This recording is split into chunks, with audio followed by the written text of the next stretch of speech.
Dang. Right? I'll keep watching if they're playing.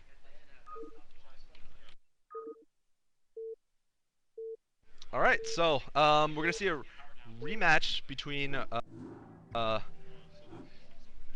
kind of. I can just move this TV this way actually, and like kind of sit over here. Oh, it's going back on. All right, great.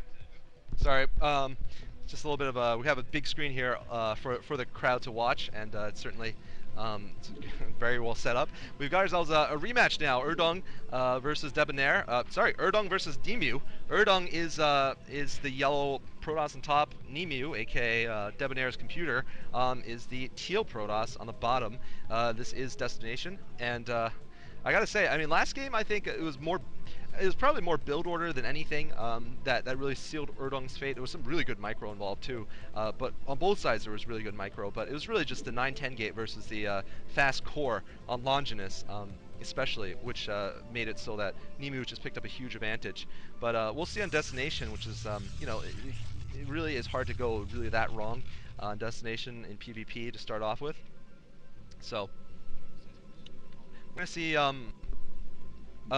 People don't know yet. Urdung is like I said, yellow on top, and Nimue is teal on bottom. Urdung gonna go for an early scout, and we're gonna see what happens. Nimue actually brought his course pack from the course that he taught at UC Berkeley. It is amazing. I want to transfer to Berkeley. I just want to go to Berkeley again, go to college again, just to take StarCraft. um, we're gonna see, let's see, Gateway up in the main.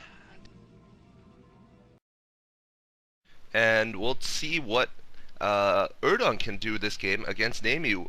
Oh, it looks like Urdung has actually gone for a gas steal here against Nimue. As you can see there, that is his assimilator, the yellow assimilator there on on Nimue's gas. So this is a build that this is a stratagem, I guess, that's not seen very often in Protoss versus Protoss, even on a two-player map. It really the problem with this is that Nimue has two choices. He could go 2-gate, just forget about the early gas, or he can actually expand on Destination. It's not a bad move because Urdung has lost 100 minerals pretty early on for this assimilator, so that's going to slow down his tech build significantly also.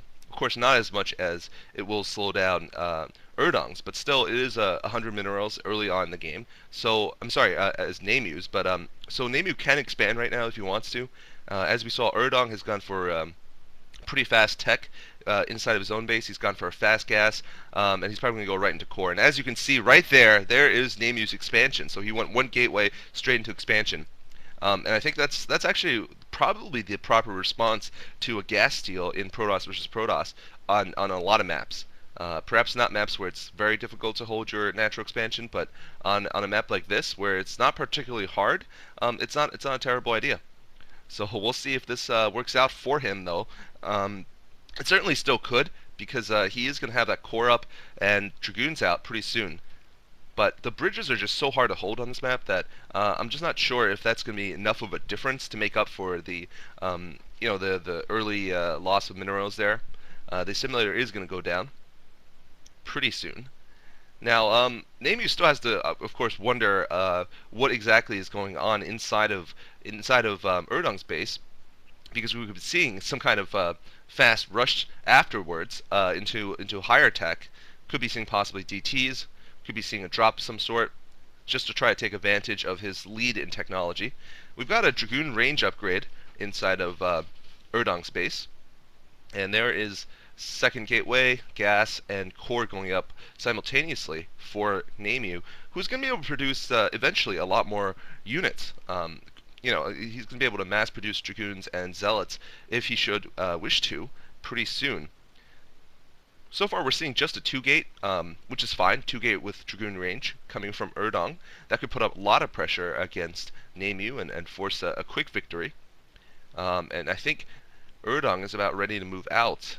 We've got a forge actually for Nimue. I think that's also a smart move.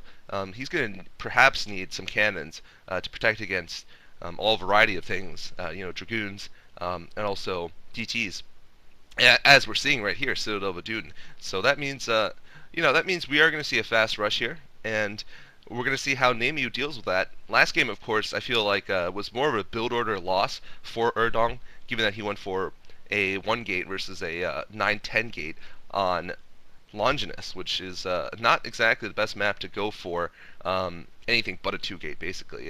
It's very difficult to hold off a fast rush on Longinus. And here we've got 1 Dragoon, 1 Zealot blockading here on the bridge, but those bridges, like I said, aren't that difficult to hold. They're pretty hard to cross, mainly. Oh, so we've got ourselves a robotics facility to go along with it. I think he realizes that it's just going to be hard to walk in with DT straight up. Those cannons are almost done, too. And that's why, of course, those cannons are going to be able to detect. And I think Urdung's thinking several steps ahead. He's going to think, with a fast expand, we're actually going to see a forge early on against a fast tech build.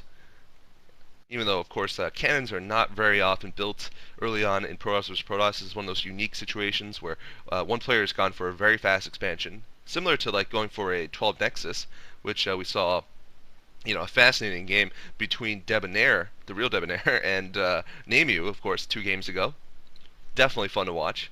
And probably the most exciting game today, actually, with the double elimination, pretty much, of the main bases. And Nimue just winning by a sliver in the end. Alright, there's Urdung putting down a pylon. I think that might be blocking, actually. That might be blocking his expansion. Oh, or is that Nimue's pylon? It could be. I'm not sure. Yeah, I think that is Nimue's pylon. Yep. Based on the minimap, I believe. Now, we've got ourselves a Templar Archives for Nimue also. And the thing is, those DTs are actually going to be able to pretty much be pretty effective, at least in terms of perhaps blocking the ramp leading to his main base, so that the DTs can't go from one place to another. They could also, of course, put up a big counterattack that Urdung might not be prepared for, because Urdung only has 1 base, only 1 gas, so he's going to have to rely on a fast rush here to get the job done. On the other hand, Nimue does not have any cannons in his main. But if he builds 1 or 2 cannons in his main, I think it's going to be hard for Urdung to pull this off. Oh, this is odd. Got ourselves a High Templar here. Not sure what that's all about. We're going to see what that's all about. Interesting. Robotics facility here. And there's the first photon cannon. There is the shuttle heading down here. So we're going to see whether this does a lot of damage. I think it may actually do a good amount of damage, given that there's nothing in the main to detect. Yeah, I think this is going to be really bad here for Nimue. There's a lot of DTs that are just going to be running around causing havoc inside the main. And he needs to put down an observatory somewhere. I think his robotics facility was actually canceled, so this is really bad. We're going to see a loss of the 2 gateways here. They're currently going to be unpowered very soon. And there they go. So the main base is completely out of the game here. I'm not sure exactly what's going to happen. This is just a really tough situation. I think definitely Urdung is in the lead this time. He's going to be able to kill off the Templar Archives. And I think this is going to be pretty much the win in the game here. Oh, we got Speed Zealots from Nimue. That's odd. And High Templar, that's not going to have any, I don't think it's going to have Storm or anything for quite a while. So I think this is going to be game here very soon for the Professor. He is actually infiltrating in with Speedlots, believe it or not, and a Dragoon. I think that was a bit of a mistake letting him in there, but there's a DT there, so that is going to take care of the freaking High Templar, which must have been an accident of some sort. It didn't really make a lot of sense. And there we go. There's GG. Coming from Nimue. So well played by Urdung, who picks up a win against Nimue in the second game.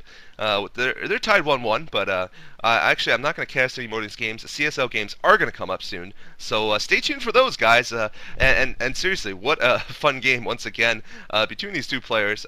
Both of them very good at Protoss versus Protoss, and this time Urdung getting some Korean revenge here against Nimue. So stay tuned. We're going to see Washington University at St. Louis versus UChicago coming up very soon. GG's.